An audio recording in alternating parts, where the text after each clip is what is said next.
Le téléphone sonna au milieu de la nuit, brisant le silence de l'appartement parisien.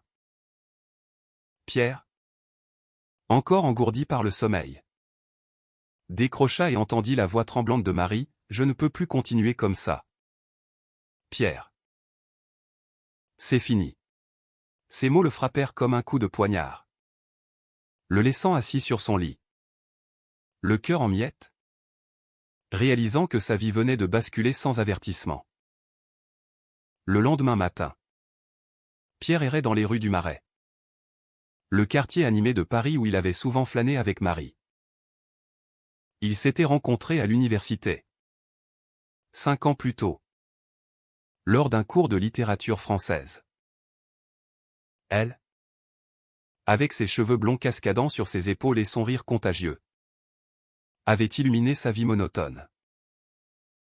Pierre, issu d'une famille conservatrice de la banlieue lyonnaise, avait toujours suivi le chemin tracé, études en droit, un job stable dans un cabinet d'avocat, et une relation hétérosexuelle qui semblait parfaite aux yeux de tous. Mais maintenant, tout s'effondrait. Pourquoi? Marie avait évoqué des doutes, une sensation d'étouffement. Mais Pierre sentait qu'il y avait plus. Était-ce sa faute? Avait-il été trop distant? Trop absorbé par son travail? Les questions tourbillonnaient dans sa tête comme les feuilles mortes balayées par le vent automnal.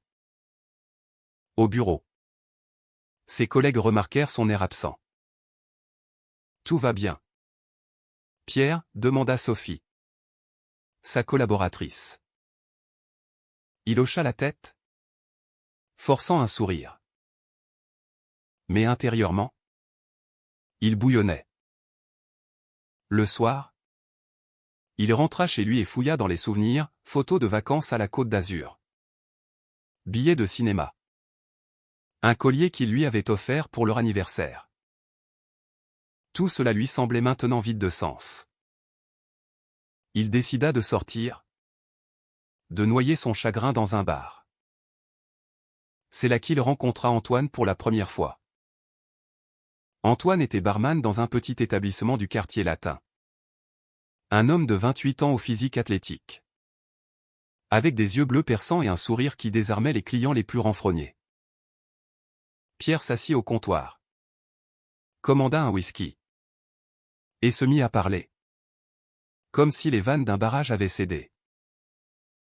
Antoine écouta, sans jugement, versant un verre après l'autre. Les ruptures, ça fait mal. Mais ça ouvre des portes inattendues, dit-il doucement. Pierre leva les yeux, surpris par la profondeur de ces mots venant d'un inconnu. Ils parlèrent jusqu'à la fermeture. De tout et de rien, des livres, de la politique, de la vie parisienne. Pour la première fois depuis la rupture, Pierre se sentit écouté. Vraiment. Les jours suivants, Pierre revint au bar. Antoine devint une présence réconfortante. Un ami improvisé. Ils se promenaient ensemble après les shifts d'Antoine, longeant la scène sous les lumières des réverbères. Pierre découvrait en lui une sensibilité qu'il n'avait jamais explorée. Antoine était ouvertement gay, assumant son orientation sans fanfare, mais avec une fierté tranquille. Il racontait ses propres histoires, une enfance en Bretagne, des parents tolérants mais distants, des relations passées marquées par des trahisons. Pierre, élevé dans un milieu où l'homosexualité était un tabou, se surprenait à questionner ses propres certitudes. Était-ce la solitude qui le poussait vers Antoine? Ou quelque chose de plus profond? Un soir, après un dîner improvisé chez Antoine, dans son petit appartement près de la Sorbonne, l'inévitable se produisit. Ils étaient assis sur le canapé, un verre de vin à la main, quand Antoine posa sa main sur l'épaule de Pierre. Le geste était innocent, mais il déclencha une vague d'émotion. Pierre se tourna, Leurs regards se croisèrent. Et sans un mot, ils s'embrassèrent. Ce baiser fut comme une révélation, un mélange de confusion et de libération. Pierre rentra chez lui cette nuit-là, le cœur battant, se demandant ce qu'il venait de faire. Était-ce une erreur? Un rebond impulsif après la rupture? Ou le début d'une vérité enfouie? Les semaines passèrent. Et la relation avec Antoine s'approfondit. Pierre luttait intérieurement, ses amis hétéros le taquinaient sur son nouveau pote, ignorant la nature de leur lien. Sa famille. Surtout sa mère. Une catholique pratiquante. Appelait régulièrement pour demander des nouvelles de Marie. Quand vas-tu la reconquérir, insistait-elle. Pierre esquivait. Mais le mensonge pesait lourd. Il se sentait déchiré entre son éducation et ses sentiments naissants. Antoine, patient, l'encourageait à explorer sans pression. L'amour n'a pas d'étiquette, disait-il. Mais pour Pierre, c'était un combat, admettre son attirance pour un homme signifiait renoncer à l'image qu'il s'était construite.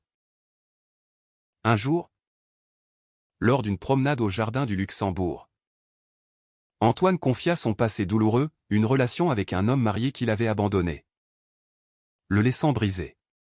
« J'ai appris à ne pas forcer les choses, murmura-t-il.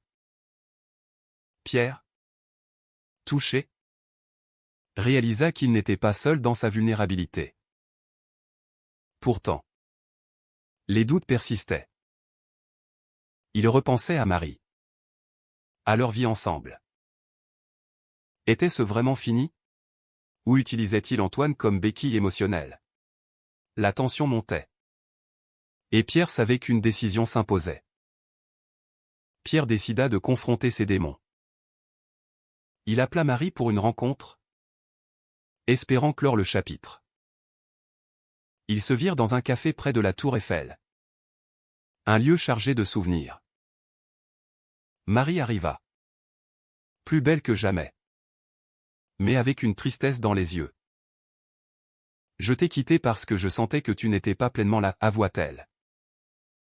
Il y avait toujours une distance. Pierre, le cœur serré, hocha la tête. Il ne pouvait pas encore lui dire pour Antoine. Au lieu de cela, il écouta ses raisons, la pression de sa propre famille pour un mariage. Ses doutes sur leur compatibilité. Ils se séparèrent en bons termes. Mais Pierre rentra chez lui plus confus que jamais. Avec Antoine, les choses évoluaient rapidement.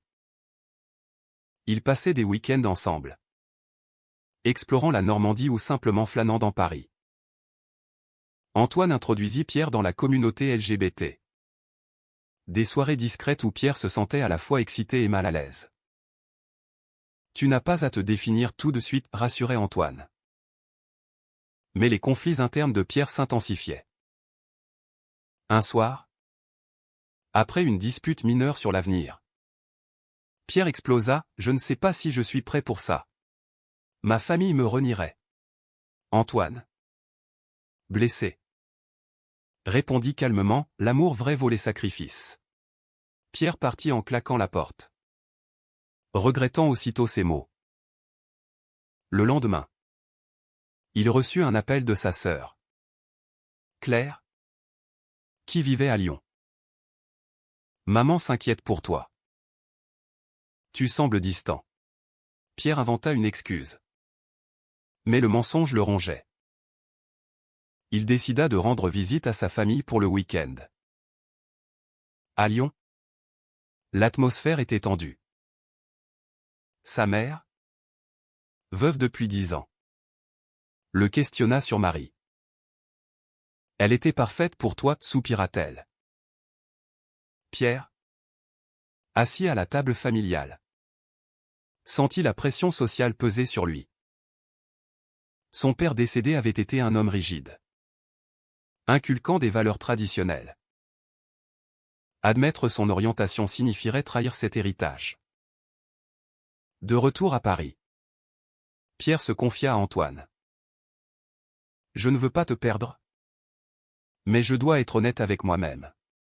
Antoine, compréhensif, proposa de prendre du temps. Mais au lieu de s'éloigner, ils se rapprochèrent. Pierre commença à assister à des groupes de soutien pour personnes en questionnement sexuel. Là, il rencontra d'autres hommes dans sa situation, des pères de famille, des professionnels respectés, tous luttant contre les préjugés. Ces témoignages l'aidèrent à accepter ses sentiments. Pourtant, les obstacles surgissaient. Au travail, un collègue conservateur, Jacques, fit une remarque homophobe lors d'une pause café. Pierre, piqué au vif, défendit la cause sans se révéler. Cela le fit réfléchir aux discriminations quotidiennes. Antoine, de son côté, faisait face à des pressions professionnelles en tant que barman. Il subissait des regards jugeants de clients. La société progresse. Mais pas assez vite, confiait-il. Un tournant arriva lors d'une fête d'anniversaire chez des amis communs. Marie y était invitée, ignorant tout de la nouvelle vie de Pierre. Quand elle le vit avec Antoine, main dans la main, son visage se figea. Pierre, qu'est-ce que ça veut dire, demanda-t-elle, les yeux emplis de larmes. Pierre, pris au dépourvu, balbutia, j'ai changé. Marie partit en furie, laissant Pierre dévasté. Antoine le consola. Mais le doute s'insinua, avait-il trahi Marie? Était-ce égoïste de poursuivre son bonheur au prix de sa douleur? Les mois suivants furent marqués par des confrontations. Marie contacta Pierre, exigeant des explications. Étais-tu gai tout ce temps? M'as-tu utilisé? Pierre nia, expliquant que c'était une découverte récente. Mais Marie, blessée, répandit la nouvelle parmi leurs amis communs. Certains prirent parti pour elle, accusant Pierre de duplicité. D'autres, plus ouverts, le soutinrent. Pierre perdit des amis, mais gagna en authenticité. Avec Antoine, la relation se solidifia.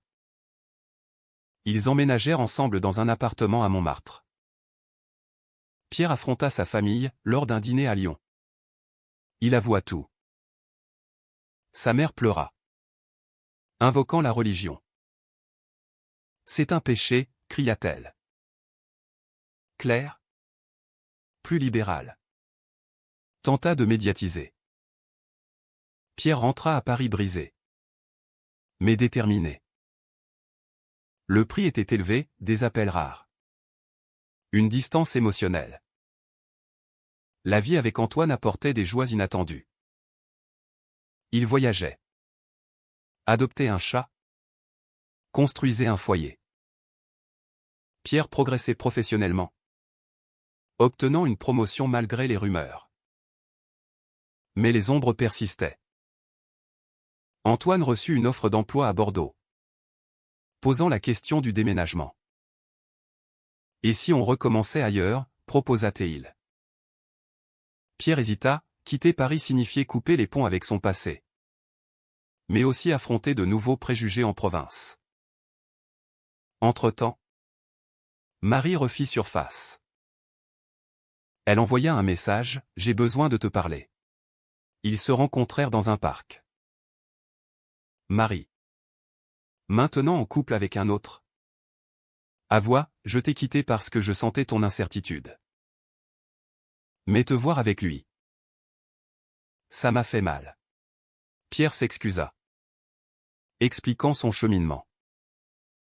Ils se réconcilièrent partiellement, mais la blessure restait. La tension culmina lors d'une manifestation pour les droits LGBT à Paris. Pierre y participa avec Antoine, brandissant une pancarte. Soudain, il aperçut sa mère dans la foule, venue en observatrice. Elle s'approcha, larmes aux yeux, « Je ne comprends pas. Mais je t'aime. » Ce fut un moment de catharsis, un pas vers l'acceptation. Pourtant, son oncle, ultra-conservateur, coupa les liens, accusant Pierre de corrompre la famille. Antoine et Pierre décidèrent de se marier, symbolisant leur engagement. La préparation fut un tourbillon, choix du lieu. Une petite mairie à Paris. Invitation sélective. Pierre invita sa famille, espérant une réconciliation. Marie, informée par un ami commun, rumina. Pourquoi m'inviterait-il, se demanda-t-elle. Mais une partie d'elle voulait clore le chapitre. Le jour du mariage arriva, ensoleillé et chargé d'émotions. Pierre, nerveux, ajustait sa cravate devant le miroir. Antoine, rayonnant, le rassurait, « C'est notre jour. » La cérémonie commença. Simple et intime. Les vœux échangés furent poignants, Pierre promit fidélité malgré les tempêtes passées. Antoine jura soutien inconditionnel. Soudain, la porte s'ouvrit avec fracas. Marie entra. Élégante mais agitée. Les invités murmurèrent. Pierre pâlit, « Marie ? Qu'est-ce que tu fais ici ?» Elle s'avança. Voix tremblante, « Je ne pouvais pas laisser passer ça sans dire ma vérité. » Antoine serra la main de Pierre, prêt à affronter l'orage. Marie expliqua, « Pierre, notre rupture m'a forcé à me questionner moi aussi. J'ai réalisé que je t'aimais encore. Mais pas comme avant. Voir ton bonheur me fait mal. Mais je suis venu pour te souhaiter le meilleur. » Les mots suspendus dans l'air. Elle déposa une enveloppe ou une lettre d'adieu et partit. Pierre, ébranlé, reprit la cérémonie. Mais l'incident le hanta. Après le mariage, la vie continua. Mais avec des cicatrices. Pierre et Antoine affrontèrent des discriminations, un voisin homophobe. Des regards dans la rue. Pierre perdit un client au travail à cause de son orientation. Le prix de l'authenticité, murmura-t-il. Antoine. Soutien inébranlable. L'aida à surmonter. Les années passèrent. Et le couple s'épanouit. Ils adoptèrent un enfant, défiant les normes sociales. Pierre réconcilia pleinement avec sa mère, qui visita souvent. Marie, de son côté, trouva la paix dans une nouvelle vie, loin de Paris. Mais les échos du passé ressurgissaient, lors d'une réunion de famille. Un cousin lança une remarque blessante, ravivant les blessures. Pierre réfléchissait souvent à ses choix. Avait-il trahi Marie en explorant sa sexualité? Ou était-ce inévitable? Antoine, philosophe, répondait, « La vie est faite de tournants imprévus. » Leur relation, forgée dans le feu des conflits, devint un témoignage de résilience. Pourtant, les pressions sociétales persistaient. En France, malgré les avancées légales, les mentalités évoluaient lentement. Pierre s'engagea dans des associations, militant pour l'égalité.